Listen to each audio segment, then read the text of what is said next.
Let's see the question. Pollination से आया हुआ एक क्वेश्चन है, स्टेटमेंट वाइज एक क्वेश्चन है जिसको हमें कंसिडर करना है।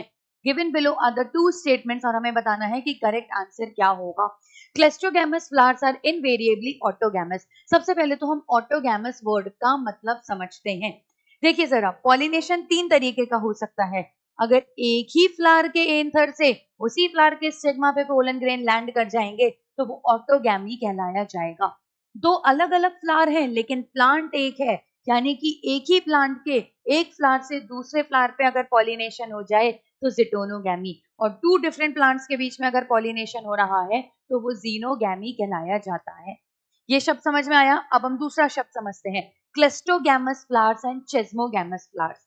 क्लेस्टोगैमस फ्लावर्स वो होते हैं जो कंप्लीटली ओपन ही नहीं होते, जो क्लोज रहते हैं, तो एंथर और स्टिग्मा एक दूसरे के पास पास में होंगे। यहाँ पर क्रॉस पॉलिनेशन का चांस ही नहीं होता है, यहाँ पर सिर्फ सेल्फ पॉलिनेशन या ऑटोगैमी हमें देखने को मिलता है।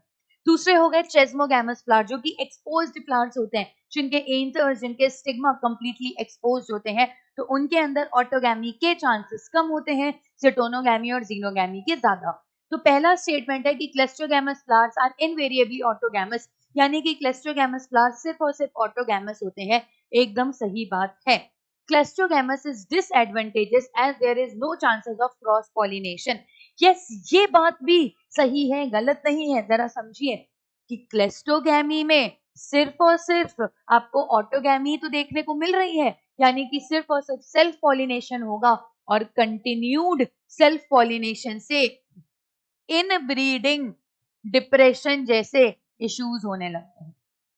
यानी कि कुछ जनरेशन बाद प्रोजेनी प्रोडक्शन अच्छा नहीं होता, वीक प्रोजेनी प्रोड्यूस होती है, हाइब्रिड विगर रिड्यूस हो जाता है, नंबर ऑफ प्रोजेनीज काफी कम बनने लगती है, और ये सब सिर्फ और सिर्फ कंटिन्यूड सेल्फ पॉलिनेशन के कारण होता है। तो क्लेस्ट्रोगैमस फ्लावर बहुत लंबे टाइम तक डिसएडवांटेज है क्योंकि क्रॉस पॉलिनेशन नहीं होगा। तो both statement 1 and statement 2 are correct. B would be the